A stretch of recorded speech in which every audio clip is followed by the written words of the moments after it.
మీరు మాకు సాటి రారు రారు ఇంకా రారు. నిజమా? వాస్తవమా? 1000 ఏళ్ళు తల కింద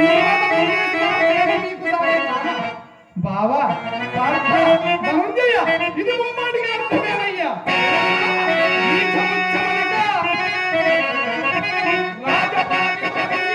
భవతి భిక్షాంది భవతి భిక్షా